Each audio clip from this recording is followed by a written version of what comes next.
Hi, I'm Dr. Poppy Moon. I'm an author, an illustrator, and an awesome professor of counseling at the University of West Alabama. Join me and my weenie dog Snoots as I give tips, techniques, and insight into the world of school counseling. So what I want to talk to you today is counselor burnout. And the reason that I decided I wanted to talk about it is because I had done a presentation recently for a school district, and all of the new younger counselors were up at the front, and they were just soaking in all the stuff from my presentation. But then at the very back of the room, we had some of those counselors who's probably been counselors for like 20, 25 years, right? And they're just riding it out. There's no freshness, there's no excitement anymore. It's just kind of like, just leave me alone and let me get through it. And it bothered me because I had all these great things. I had some hands-on activities that we were working on together, and they wouldn't do the activities, and then they just sat in the back and talked. And I thought, those counselors are burnt out.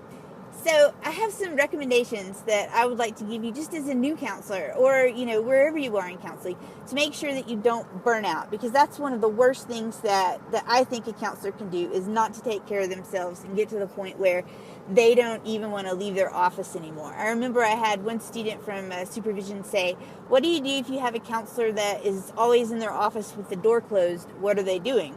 Well, I have actually felt that way a lot, and occasionally, I've just, sometimes as a counselor, people take just so much out of you. They need you, and you're the only person really who can help with some of those things. So you get sucked into a lot of stuff, and it takes a whole lot of emotional energy to deal with that. Now, I have a best friend, Danielle, and she tries to explain it to her children as, mom only has so many tablespoons of sugar for the day. And, some things only cost like half of a spoon of sugar.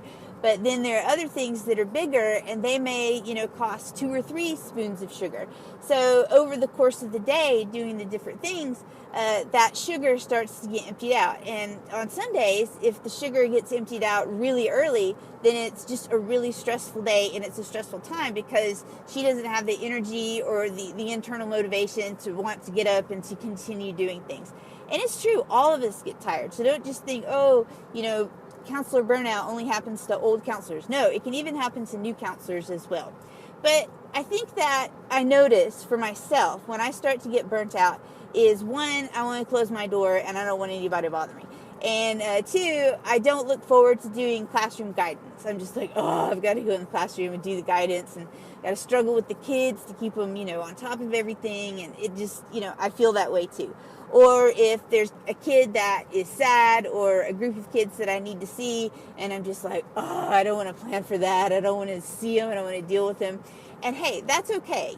Don't ever feel like, as a counselor, because you are not feeling up to doing your job, don't ever think that you're a failure or that you're a bad counselor, anything like that. It's just that counseling is extremely intense, and, it can wear you down. So you need to be able to prepare for these times when you become burnt out.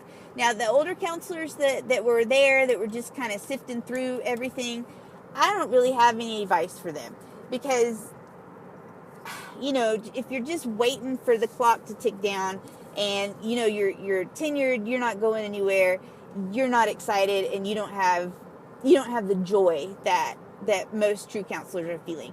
And I don't know what to say to them, honestly. Like, had I come in the presentation and gone back to them and said, hey, what is up? What can I help you with? They were just like, who cares? So please don't ever become that counselor. Oh, no. Let's try to keep you from not getting burnt out, so then you won't be able to have that in the future. So I told you I started to notice that I'm burnt out when I start to not want to be around the kids or the administrators or the teachers. I just don't want to deal with it. So when that first happens, the very first thing that I like to do is take a Dios de los Muertos. Dr. Moon's Dios de los Muertos, because I like to say it. It's pretty fun. And actually, it's the day after Halloween, and it is the Day of the Dead. And you guys may have seen different things in Mexico. They have these neat little skulls and dressed up little skeleton people. And that's kind of the Day of the Dead theme that they have. So, well, what is the Dr. Moon's Day of the Dead? Sometimes when you're in a school, especially as a counselor, and you have so many people pulling you so many different ways, you start to feel like, oh, I have to be there every single day or the world will end. Yes, okay. It is nice for have you be there every day, but I promise you the world won't end. So I plan a Dias de los Muertos Day. And if I have anything that I really am concerned about that needs to be taken about, I'll go talk about to my principal or to teachers and let them know, hey, I'm not going to be here, tomorrow. Just want to give you the heads up. Here's a video or, an activity for your kids if I was going to come during that time, or I'll make it up when I get back. Just go ahead and set yourself up so people know that you're not going to be available that day. Then go home after school, and I remember, go home at 3:15, guys, or whatever time that is the last time that you have to stay at school, because you need your time to be a person. You need your time to be able to spend with your family or just be alone with yourself or with your pet and just kind of recharge. So, and this was funny at the presentation when I said you need to leave at 3:15 and the work will be there for you again at 7:45, the old counselors in the back of the room just scoffed. Oh, I'm so indispensable. Oh, I couldn't possibly do that. Well, we make ourselves dispensable or indispensable. So if you start off saying, these are my hours, and you're not legally obligated to do anything after that time period because that's your job. Now, a rare exception would be if you had a student that was in crisis or something like that was going on and you had to deal with it, then yes, that would be a time where you would probably stay after school hours until the crisis was taken care of. But for the most part, I want you to get out of there as soon as you can and not stay and just be overwhelmed with lots of work. So, time for your Dias de los Muertos. You go to the store that afternoon and buy whatever junk food you like to eat.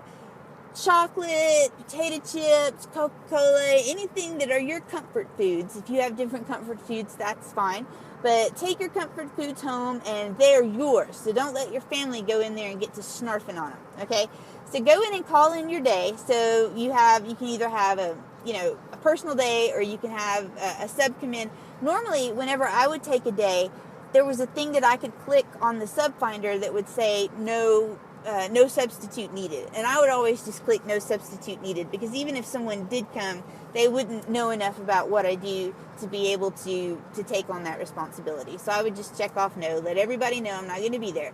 And then that night, as soon as I'm home from school with my junk food, I put on my PJs, okay? And then we're going to order a pizza for the family. If you've got a family, you can order pizza, yummy things for them. Nobody ever turns down pizza, and you don't have to cook, all right? And then they have to clean up all the pizza stuff, which is not very hard. Even a little kid can put napkins and stuff in there and throw it away. So go and do whatever at that point feels good to you. Put on your pajamas and get in bed. Watch some movies, or if you like to read, do that. Or if you want to play some board games with your family, whatever. But after, say you're going to take your day on Wednesday, Tuesday afternoon, you are already starting to do this unwind thing. So then the next day, everybody's gone to school, hopefully, or if you have small children, go ahead and find someone who can keep them for you. And a lot of times you have to plan your Day of the Dead a little bit. But, if you have small children, maybe have a friend take them for the day. And for the rest of the day, it is your day. So if you want to sleep in the whole day, sleep in the whole day.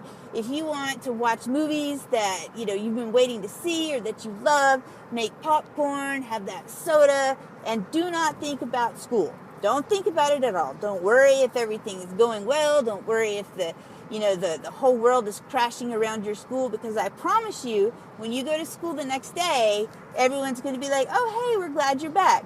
And the school, guys, believe this, the school actually ran itself for a whole day without you being there. So that's something to think about, right? I am not so important that I cannot, be missed for just a day.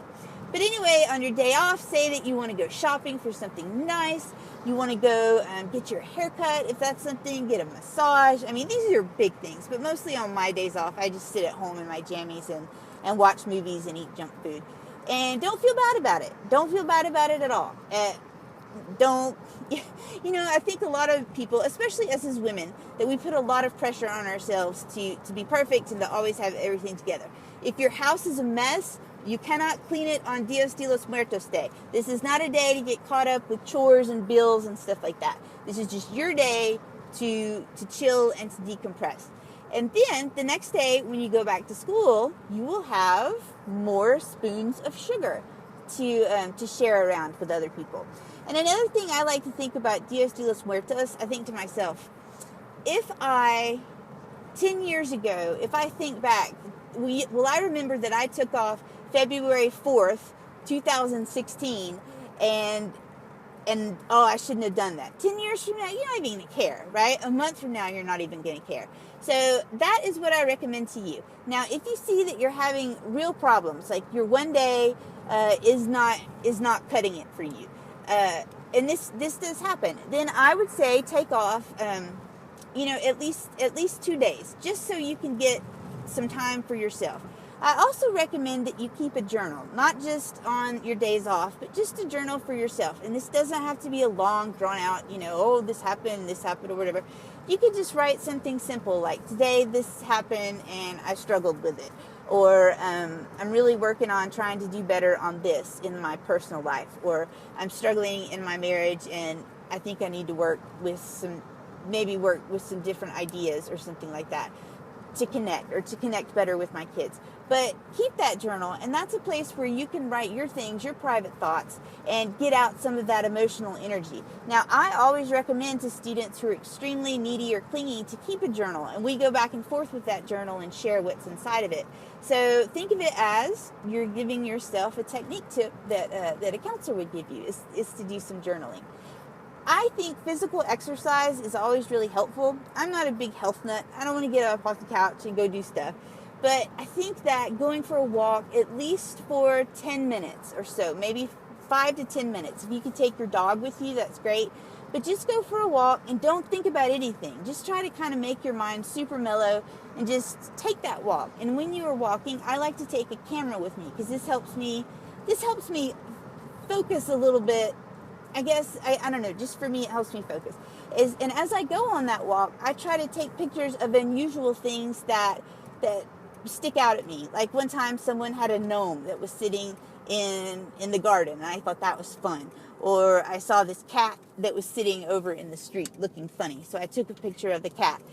Just interesting things that you happen to see. And that makes you open your eyes a little bit to kind of look around you and see just nature in its beauty. And sometimes I just stand in awe of how absolutely gorgeous the world that we live in is, and how often we take that for granted by just not taking the time to be in nature. Or if you're in a city, then maybe there's a park that you can go to and walk. But those are just some things that I think are good. If though you realize that you are being burnt out because your principal or the administration has put so much work on you that you couldn't possibly leave at 3:15 because they're expecting you to stay for 4 more parent conferences for the end of the day. And it's just like, I can't do it. I can't have all this stuff. I've got all this paperwork. I've got all this, all that. Then it's time to go and talk to your principal about the role of the school counselor. And a lot of times, principals will try to put more administrative stuff on you, or they'll try to put you as head of every single committee in the whole world, and you can't do that. One person cannot do all those things. So that's when you need to go to your principal and have a list of things that are most important. These are important, these are important, these are things that I really feel like I need to be focusing on. And say, how can you help me with this? How can we divvy it up among other teachers or other, staff members, so that I am not the one that is stuck doing all of this paperwork all the time, constantly. And hopefully your principal will be the kind of person that says, hey, you're right, you've got a lot on you and you're struggling, and our school has so many kids or whatnot, and hopefully they'll help you figure something out. If, though, after you've talked to them, things have not gotten better, I recommend that you go talk to your counseling supervisor and say, hey, wow, this stuff is going on. I can barely cope with it. I don't know what to do. Can you please give me some options or ways that I can, work with my principal to get some ease, to be able to kind of calm down and to deal with that. So right there, that's Dr. Moon's guide to taking some time off, getting yourself relaxed, and hopefully you'll take my advice, take that Dios de los Muertos stay and enjoy it. And then I promise when you go back to school the next day, everything will be the same and everybody will be glad to see you.